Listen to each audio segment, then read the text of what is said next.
정치 연말결산!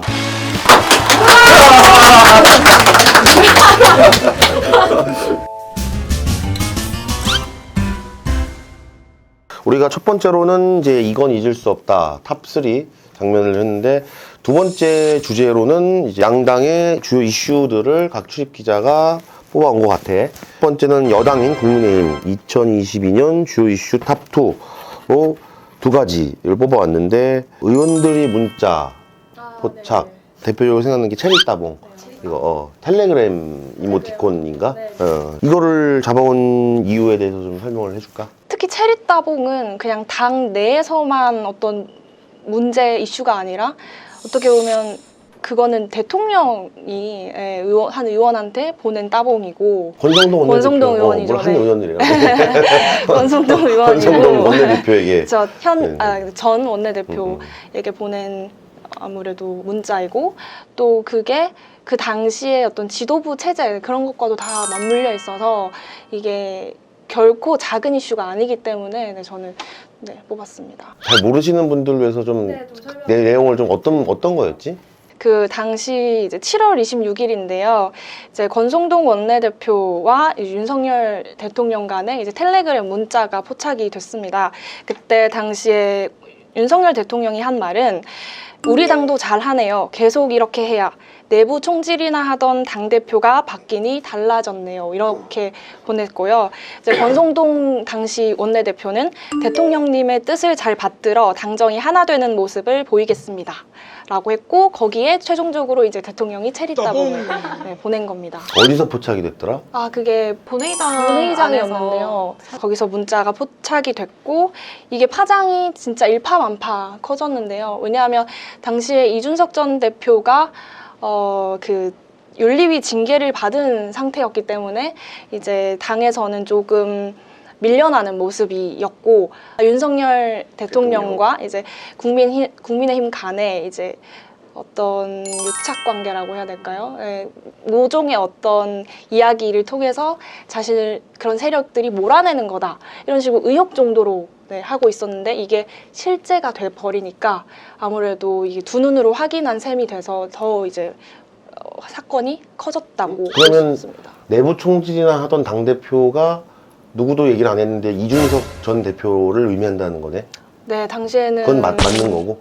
그걸 확실할 순 없지만 당시 어쨌든 당대표가 이제 이준석 전 대표가 윤리위에서 징계를 받고 당원권 정지를 받은 상태였기 때문에 아무래도 이준석 전 대표를 겨냥한 것이다라는 추측이 가능한 것 같습니다.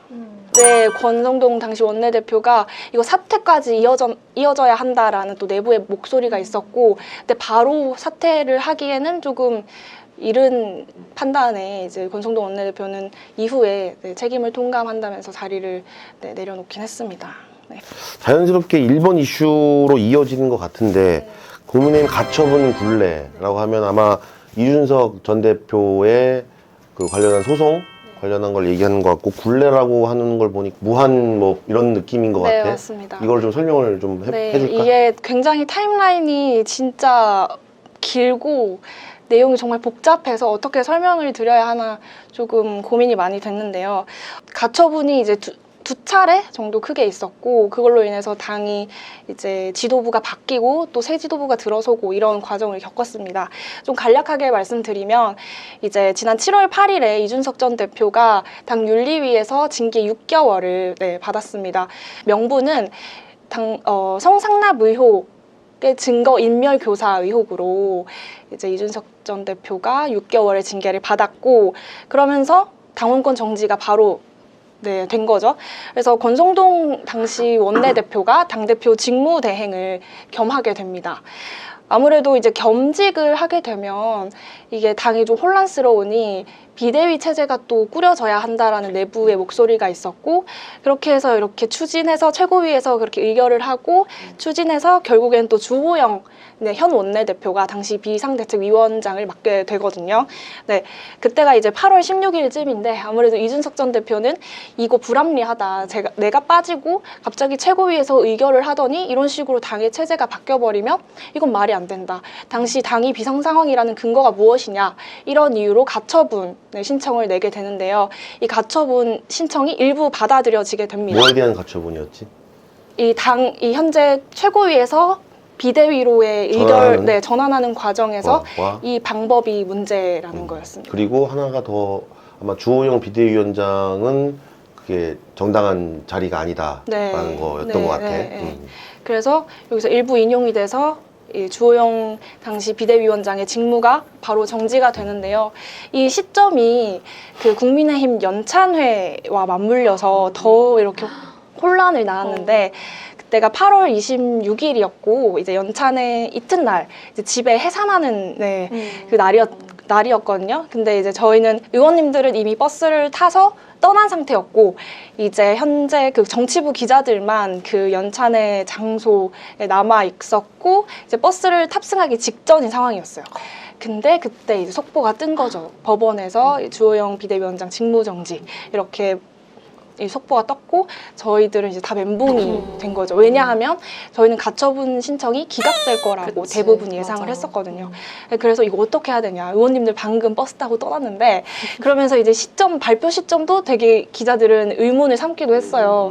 이거 노린 거 아니냐 법원에서 이런 말이 나올 정도로 너무 그 타이밍이 절묘해가지고 저희는 또 부랴부랴 이제 기자들은 버스에 탑승해서 또 국회에 돌아가서 또 밤 늦게까지도 남아서 또 취재를 더 하고 어떻게 되는 거냐 당이 전화 돌리고 기사 쓰고 이랬던 기억이 납니다. 그래서 어쨌든 이거는 따라갈 수밖에 없으니까 사법부의 판단은 그래서 이것을 받아들이고 당은 또다시 권성동 원내대표를 비상대책위원장 직무대행으로 하게 됩니다. 근데 또 이 상태로도 유지할 수 없으니 당은 이제 그 당원 당규를 개정해서 우리가 당시에 비상 상황이었던 근거를 보여줄게 이렇게 한 거죠. 그래서 또 이렇게 전국위 의결 과정을 거쳐서 이제 정진석 비대위가 또 탄생을 하게 됩니다. 그 당시에 또 누가 비대위원장을 할 것인가 이런 목소리도 기자들이 많이 취재를 했는데 당시 주호영 비대위원장이 다시 재추인된다 이런 목소리를 저희는 들었거든요. 근데 그렇게 되지 않고 왜냐면 주호영 현 원내대표는 그게 좀 부담스러웠던 거겠죠. 아무래도 또다시 비대위원장을 맡기에는. 그래서 정진석 비대위원장이 이제 맡게 되고 현재까지 이어져 오고 있고 물론 여기에 대해서도 또 이준석 전 대표가 가처분 신청을 합니다. 아무래도 한 번 문제가 있었던 비대위를 당원 당규를 개정해서 소급 적용해서 또다시 비대위를 만드는 게 맞느냐 이런 문제로 같은 문제를 지적한 거죠. 여기에 대해서는 또 기자들이 이것도 인용될 거다라고 많이 예측을 했었는데 이건 또 각하가 된 거죠. 아예 이거에 대해서는 판결을 내리지 않겠다고 법원이 발표를 했습니다. 그래서 이렇게 5단계 체제라고 할까요? 이렇게 7월부터 9월 말까지 거의 3개월 동안 대단한 그 격변의 시기를 거쳤고 또 반장께서도 그랬지만 좀 유례 없는, 전례가 없는 상황이어서 굉장히 당황스럽고 복잡하다 이렇게 많이 말씀을 해주셨어요. 정진석 비대위가 출정을 하고 권성동 원내대표는 그때 사퇴를 하고 했죠. 그 다음에 또 다시 독특정하는 같은 이름이 주호영 원내대표가 두 번째 원내대표 두 번째 원내대표 임기를 시작해서 현재까지도 맞아요. 임기를 이어가고 있지. 사실은 그것도 역시 초유의 일인 게 대선에서 승리한 집권 여당이 비상사태 비대위로 체제로 간다는 거는 이것도 참 보기 드문 맞아요. 일인 거거든. 그럼 국민의힘은 차기 전당대회를 준비해야겠네. 지금 좀 물밑에서 많이 움직이고 있고 또 실제 당권 주자들은 내가 이번에 당대표에 나가겠다 혹은 뭐 나가고 싶다 이렇게 은연중에 던지는 의원님들도 계신데요. 또 시기 같은 경우에는 2말 3초라고 해서 내년 2월 말에서 3월 초에 진행될 걸로 보입니다. 전당대회 바쁘겠네요. 국민의힘. 새로 뽑히는 당대표가 왜 이렇게 이번에 치열할까? 이번에 치열할 수밖에 없는 이유는 아무래도 굉장히 물밑 열기가 뜨거운 것 같던데. 왜냐하면 다음 총선에 어떤 공천권을 쥐고 있는 당대표이기 때문에 또 힘이 있고 영향력이 있기 때문에 하고 싶은 어떤 욕망이 넘칠 수밖에 없는 자리인 것 같습니다. 그리고 어떤 절대 강자가 없는 것도 아, 그렇죠. 네. 그래 보여 네. 사실은. 내가 해도 될 것 같은데 어. 네, 할 수 있는 어떤 지금 거론되는 인물로는 네, 그런 것 같습니다.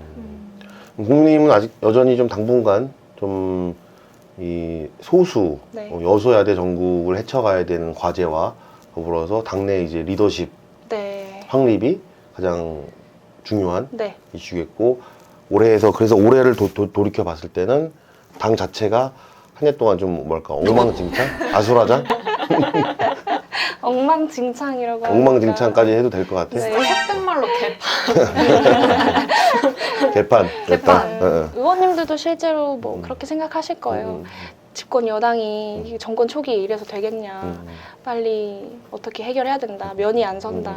이렇게 다들 생각하시면서도 또 현실적으로는 이 리더십을 가지는 또 인물이 없으니까 그것도 고민이고. 그래서 의원님들도 저희한테 이래요. 누가 될 것 같아? 알려줘. 나 모르겠어. 거기 따라갈게. 이런 식으로 말씀도 하시거든요.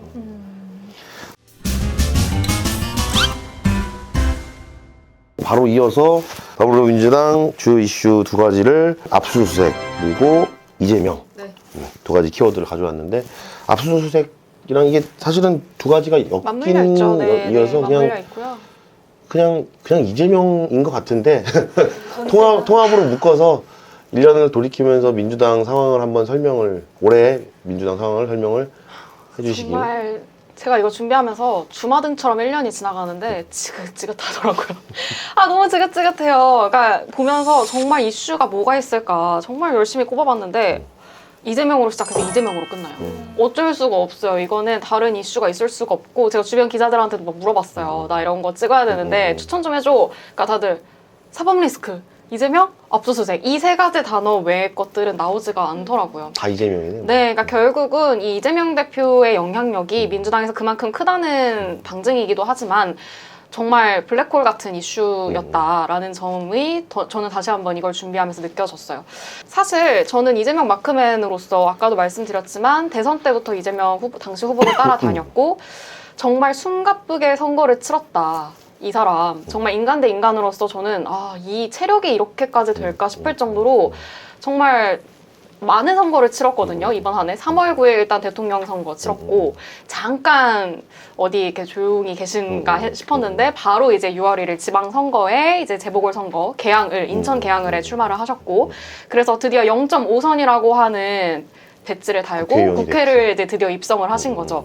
그러니까 행정가로서 이제 평생 자신의 정치 이력을 살아왔던 분이 국회의원으로서의 또 다른 이제 어떻게 보면 정치 인생을 새롭게 출발을 하는 거니까 굉장한 그것도 스포트라이트가 강했거든요. 0.5선 국회를 입성한 이재명은 어떤 모습일까? 굉장한 궁금증을 많이 갖고 계셨고 국민들도 그러셨을 거고 그러다가 이제 전당대회까지 오시게 되는 거죠. 당대표 후보에 출마를 하게 되면서 전당대회를 이제 치르게 됐고 드디어 이른바 친명체제라고 하는 이재명 지도부가 출범을 하게 됩니다. 그래서 8월 28일 전당대회 이후에 이재명 대표가 진행하는 이제 이재명 지도부 체제를 저는 바라보면서 두 가지가 좀 떠오르더라고요. 하나는 일단 당 자체가 조금 전반적으로 정리가 된 듯한 느낌은 있었어요. 어쨌든 그 전까지는 비대위였고 비대위라는 건 말 그대로 비상 상황이라는 거잖아요. 비상 상황이 정리가 되고 강력한 리더십을 가진 대표가 등장을 했다는 것 자체가 민주당한테는 아마 큰 안정감을 부여했을 거라고 봐요. 그래서 그 부분에 있어서는 많은 의원님들도 동의를 하시는 바지만 두 번째는 어쩔 수 없이 피해갈 수 없는 사법 리스크가 너무 강력했다. 그래서 그 사법 리스크는 예견되어 있었던 일이고 그 부분 자체는 모든 의원들이 알고 있었지만 정말로 피해갈 수가 없었으니 정말 당 전체가 이재명 대표의 사법 리스크 때문에 지금 이 시점도 굉장히 혼란스러운 상황이다라고 저는 두 가지 정도로 봤고요. 그러다 보니까 이제 자연스럽게 압수수색까지 가게 되는 것 같아요. 그래서 주요 이슈가 사실상 압수수색이 저는 더 큰 키워드라고 봐요. 왜냐면 저는 그 압수수색 장면을 보면서 너무 놀랐거든요. 저는 이제 정치부가 첫 출입처기 때문에 이제 국회에서만 이제 제 전반적인 일을 했는데 법조기자들은 너무나 당연한 상황이 항상 보던 상황이겠지만 저는 이제 검찰들이 이렇게 우르르 떼거지로 몰려오는 걸 처음 본 거예요. 살면서. TV에서만 보던 검찰들이 파란 박스를 들고 그거를 국회를 들어오는 그 상황을 제가 보고 있으니까 너무 놀랐고 그리고 사실 이 압수수색이라는 게 예고를 하고 찾아오는 게 아니잖아요. 어느 날 갑자기 아침 7시에 띠링 속보가 뜨면은 이제 전체 기자들은 다 이제 혼비백산인 거죠. 그래서 다 같이 막 몰려가서 검찰들이 들어가네 마네, 뭐 의원들이 그걸 막네, 뭐 셔터를 내리네, 그 상황을 보고 있는데 정말 혼란스러웠고 좀 놀랐어요. 압수수색 장면은 정말 기억에 많이 남습니다. 네. 이재명의 사법 리스크라고 하면은 대장동 사건을 말하는 건가? 그러니까 흔히들 많이 아시는 게 대장동 사건이라고만 많이들 아시는데 그거 말고도 사실 여러 가지가 너무 많아서 백현동 문제도 좀 얽혀 있고 그다음에 짱방울 관련한 문제도 좀 얽혀 있고요. 그리고 지금은 그 허위사실 유포라고 하는데 이제 그 불법 그 대선 당시 때 이제 이재명 후보가 이야기한 허위사실 가지고도 지금 좀 얽혀 있고 좀 다양한 사건들이 너무 많이 얽혀 있어서 이 사법 리스크라고 하는 게 한 가지의 사건으로 정리되기는 조금 어려울 것 같습니다. 그 통칭해서 네. 묶고서 하는데 이른바 측근이라고 하는 사람들이 구속돼 있다고 하던데 그쵸. 어느 사람들이 구속돼 있지? 지금 너무 많긴 한데요. 너무 많다고 대표적인 하면 인사들만 네, 대표적인 인사들 꼽아보면? 같은 경우에는 이 압수수색이랑 연관이 됐던 김용 전 민주연구원 부원장이 이제 첫 번째로 이제 압수수색 민주당사가 압수수색이 되게 했던 그 가장 주요 인물이고 이제 그분이 지금 구속이 돼 계시고요. 그 다음에 바로 이어서 바로 다음 달에 가장 최측근이라고 불리기도 했고 기자들의 가장 큰 궁금증을 자아냈던 인물인 정진상 그다음 정무조정실장. 전 정무조정실장. 네, 정진상 전 정무조정실장이 지금 현재 검찰에 구속이 되어 있습니다. 그리고 또 이외에도 뭐 더 있긴 한데 이제 측근이라고 부르는 사람들은 이제 두 대표적인 사람이라고. 인물은 요 두 사람 정도로 정리가 될 수 있을 것 같아요. 압수수색을 했던 장소들도 굉장히 우리 국회에서 흔치 않은 네. 장소들이었는데 어디였지? 아까 말했던 민주당사 첫 번째는 중앙당사. 중앙당사. 사실 당사 같은 경우에는 저는 대통령 선거 당시 때 당사가 이제 주요 메인 캠프처럼 활용이 됐기 때문에 저는 그쪽으로 출퇴근을 했었거든요. 제가 출퇴근했던 장소가 검찰이 우르르 몰려와서 압수수색을 한다고 하니까 당시에 저는 그게 조금 저한테 쇼킹했었던 현장이었던 것 같고 의원들도 아마 많이 놀랐던 것 같아요. 정말 많이 의원들도 놀래서 그 밤늦게까지 정말 야간 그 교대 근무 쪽까지 짜가면서 검찰들이 들어오지 못하도록 스크럼을 짰던 그런 현상도 있었고요. 제1야당이 어떤 심장부 할 수 그쵸, 있는 당사를, 중앙당사 네. 있었고 또 국회 본청도 압수수색을 했던 걸로 기억이 나는데 네, 사실 이게 기자들 사이에서는 본청은 털리지 않을 거다 이런 이야기가 공공연했어요. 왜냐하면 이게 국회법상 본청 자체는 영장 없이는 들어올 수가 없는 곳이고 사실 이게 사상 초유까지는 아니라고 해요. 한 번인가 두 번인가 몇 번 사례가 있었다고는 하는데 그럼에도 불구하고 본청을 들어오기는 힘들 거다 검찰도 라고 판단을 했지만 생각보다 너무 빠르게 어딜 털었더라? 저희 당대표 비서실, 그러니까 정무조정실인 거죠. 정무조정실. 네, 거기가 이제 압수수색이 됐어요. 사실상 당대표실이랑 붙어있는 곳이 바로 옆에 있고요. 그래서 저희들 같은 경우에는 항상 최고위원 회의가 열리는 그 당대표실 바로 옆에 있는 곳이 압수수색이 된 거니까 사실상 저희가 근무하는 곳이 압수수색이 된 거거든요. 그래서 그것도 상당히 보기 드문 정말 이것도 저희 입장에서는 와 이것도 경험이다 이렇게 넘어가긴 했는데 그때 당시에 정말 혼비백산이었습니다. 네. 당시 이재명 대표가 눈물을 보였던 기억이 나는데 맞나? 당사 앞에서 눈물을 한 방울 정도. 한 방울? 그러니까 대표가 한 감정 방울? 표현에 조금 약하세요. 이거는 대선 때도 그러셨고 지방선거 때도 그러셨고 한 방울이 보일랑 말랑. 네, 울컥 이렇게 살짝. 그래서 이재명 대표의 개인 입장으로 보면은 올해 큰 선거를 그러니까 어쨌든 큰 선거를 3번을 치른 셈이고 성적으로 보면 2승 1패 정도 되겠지만 제일 중요한 걸 졌으니까. 그 다음에 선거를 치르면서 이른바 친명 체제로 빠르게 접근을 했지만 이제 비명계도 만들어지게 됐고 당내에서 뭐 이런저런 갑론을박도 오가고 있고 있는 것 같아. 이재명으로 시작해서 이재명으로 끝난 지금도 ING. 인데 이재명 대표의 멘탈은 어때? 어때 보여? 정말 강하다고 저는 생각을 하고요. 그 정도의 멘탈을 소유하고 있는 정치인이 아니었으면 저는 이 자리까지 못 왔을 거라고 개인적으로 저는 판단을 합니다. 그러니까 정치색이나 뭐 인간 대 인간의 호불호를 떠나서 멘탈만 놓고 이성적으로 좀 판단을 하자면 저는 그 굵직한 3번의 선거를 한 해 동안 치를 수 없었을 것 같아요. 저는. 그리고 누가 어쨌든 대통령 선거에서 물론 아쉬운 0.73%포인트라고는 했지만 어쨌든 패배를 했었고 그거에 대한 상처가 아물기도 전에 그리고 분명한 반대 목소리가 있는 와중에도 국회를 입성을 하고 거기서 당대표까지 당권을 거머쥐기까지는 정말 그 대표 입장에서 엄청난 풍파였을 거란 말이에요. 근데 그거를 모두 다 해치고 어쨌든 이 자리까지 와 있다는 거. 그리고 자기를 둘러싼 사법 리스크가 정말 이렇게 큰데도 불구하고 그거를 하나도 이제 흔들림 없이 항상 뭔가 나아가는 것 자체에 대해서는 저는 인간 대 인간으로서는 정말 멘탈 갑이다 이렇게 생각을 해요. 다만 기자들과의 소통이 너무 없으시다는 그것도 거. 궁금했어. 늘 왜냐면 서영이가 그 방송 화면에서 진짜 처절한 표정으로 불쌍한 표정으로 한마디만 해주세요, 한마디만 대표님. 해달라고 하는 장면들을 내가 방송 화면에서 많이 봤었는데 네. 몇 번 봤었는데 네.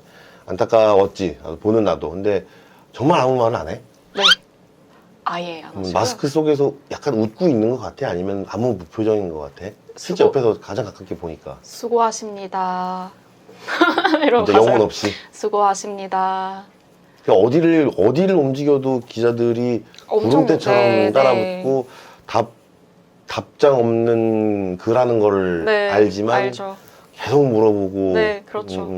그냥 기약이 없는데도 계속 가서 물어보는 건데 근데 정말 가끔 몇 달에 한 번 또 하세요. 그러니까 안 붙을 수가 없는 거예요. 기자들은 안 물어볼 수가 없어요. 가끔 정말 가끔 하시기 때문에 안 붙을 수가 없고 왜 이렇게까지 침묵을 이어가시는지에 대해서 그 이른바 친명계 의원님들한테 조금 사석에서 여쭤보니까 나름의 전략이기도 하고 아마 언론에 대한 조금 상처가 있는 것 같다라고 판단을 하시는 것 같아요. 네, 근데 저는 그 마상이 처음에는 이해가 안 갔어요. 그래도 그럼에도 불구하고 언론과 소통을 해야 하는 자리이지 않을까 정치인이라면 라고 생각을 했는데 또 이게 옆에서 보다 보니까 인간 대 인간으로서 얼마나 그 많은 선거를 치르면서 얼마나 많은 기사가 쏟아져 내렸고 얼마나 많은 의혹과 관련된 자기의 가족부터 시작해서 자신을 둘러싼 정말 많은 의혹들이 불거졌었기 때문에 한마디를 잘못했을 때 그 파장이 얼마나 큰지를 누구보다 잘 체득했다. 그래서 영리한 정치인이다라고 생각을 합니다. 이재명 대표에 대해서 마지막으로 나오지 않을 수 없는 단어 중에 하나가 방탄가 그쵸. 거론이 됐었던 것 같은데 방탄이 아마 그 방탄소년단에서 따온 방탄은 아니겠지? 뭐지? 나 이런 거 못 살려드려요. 굉장히 근데 이런 거는 안 돼요. 되게 조심스러운 단어인데요. 뭐를 방탄이라고 하는 거고 그 다음에 당내에서는 좀 어떻게 보는지 그리고 본인은 좀 어떻게 보는지 잠깐 말을 해주면 좋을 것 같아. 그러니까 사실 국민의힘에서 주장하고 있는 방탄 프레임이라고 하는 것 자체가 저는 일리가 있다고 보여져요. 왜냐하면 워낙 사법 리스크 자체가 지금 위험한 상황이기 때문에 뭘 해도 대표를 보호하기 위한 전략이다 이렇게 비춰질 수는 있겠죠. 근데 민주당 안에서 제가 바라보는 이 입장으로서는 그렇다고 해서 이 모든 게 다 방탄일까? 그러니까 이재명에 대한 방탄이 아니라 그냥 당 자체를 지키기 위한 의원들의 전략이다라고 저는 보여지고요. 사실 처음에 전당대회를 이제 이어갈 때 당시에는 분명 비명계가 있었어요. 반명계, 비명계 라인이 정말 뚜렷했고 당시에는 계파 갈등이 저는 좀 크게 치달았다라고 봐요. 근데 당대표가 어쨌든 취임을 했고 당권을 거머쥔 이상 민주당 자체를 살리려면 우리가 뭉쳐야 한다라고 하는 당내 결속력이 지금 조금 강해지고 있다고 저는 느껴졌어요. 그래서 실제로도 뭐 국민들도 아마 느끼실 거예요. 그 딱히 지금 다른 목소리가 이렇게 좀 튀어오르는 게 없단 말이에요. 그래서 많이 좀 반명계나 비명계 목소리는 조금 잦아들고 이 당 자체를 우리가 지키기 위해서는 우리가 뭉쳐야 한다라는 그런 하나의 원보이스를 가고자 하는 그런 전략을 좀 취하고 있는 게 아닌가 그렇게 생각이 듭니다. 잠깐!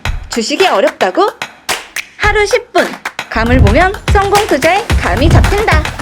투자 정보가 한눈에 감을 통해 해외 주식의 감을 잡아보세요.